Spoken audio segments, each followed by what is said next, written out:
dosis ya. Kalau tidak dilakukan pengawas pemberian sesuai dengan dosis dan jangka waktu pemberian, ya efeknya pasti ke organ tubuh kita ya. Nah inilah kenapa tentunya dari dinas kesehatan, dari kementerian kesehatan, dari rumah-rumah sakit tentunya bisa ada data-data ya, betapa intensitas dari kejadian gagal ginjal ya. Badan Pengawas Obat dan Makanan, BPOM, mengerebek pabrik obat tradisional ilegal di Banyuwangi, Jawa Timur. Penindakan dilakukan lantaran pabrik ini diduga memproduksi obat tradisional mengandung bahan berbahaya. Kepala BPOM RI, Penika Lukito menyatakan, pihaknya mendapatkan laporan masyarakat terkait pabrik tersebut. Lalu dilakukan pendalaman dan pada Kamis, 9 Maret 2023, BPOM melakukan operasi penindakan terhadap sebuah pabrik jamu ilegal di Dusun Kerajaan, RT 003 RW 004, Kelurahan Desa Sumbersewu, Kecamatan Muncar, Banyuwangi.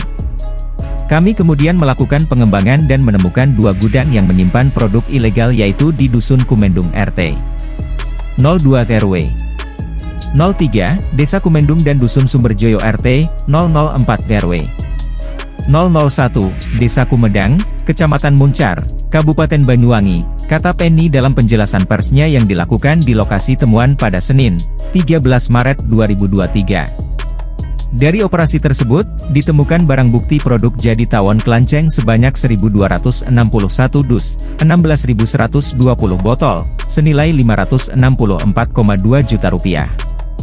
Produk Raja Sirandi cap akar daun sebanyak 274 dus, 4.488 botol, senilai Rp157,08 juta. Dan produk akar daun sebanyak 3.904 botol senilai Rp136,6 juta.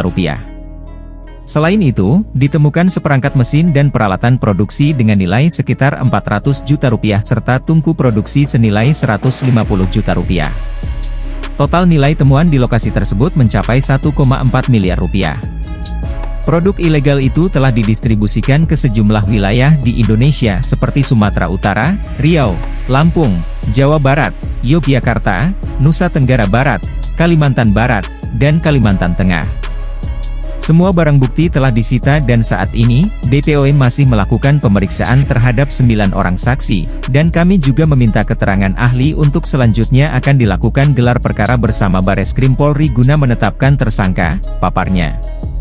Menurutnya, pemilik barang bukti yang diduga berinisial SJW sebelumnya pernah ditindak oleh penyidik pegawai negeri sipil, PPNS, BPOM pada sekitar Juli tahun 2021 lalu. Barang bukti yang ditemukan saat itu yakni produk tawon kelanceng, berdasarkan hasil uji terbukti mengandung bahan kimia obat, BKO, fenilbutazon yang juga serupa dengan hasil uji kandungan BKO pada temuan jamu ilegal kali ini. Fenilbutazon merupakan bahan kimia obat yang termasuk dalam golongan antiinflamasi non-steroid, INS, dengan indikasi penggunaan untuk mengatasi nyeri dan peradangan pada rematik, penyakit asam urat, gout, dan radang sendi, osteoartritis. Bahan kimia obat ini dilarang ditambahkan dalam obat tradisional atau jamu.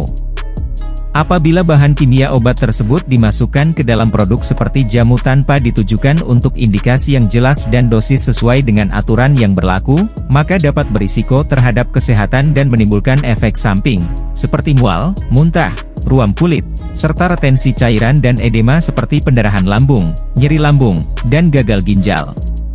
Penny menjabarkan, produk jamu tawon kelanceng Pegal Linu Husada dengan nomor izin edar TR143676881 produksi CV Putri Husada merupakan produk yang telah dibatalkan izin edarnya sesuai dengan keputusan pembatalan persetujuan pendaftaran nomor HK 041410615 2848 tanggal 9 Juni 2015.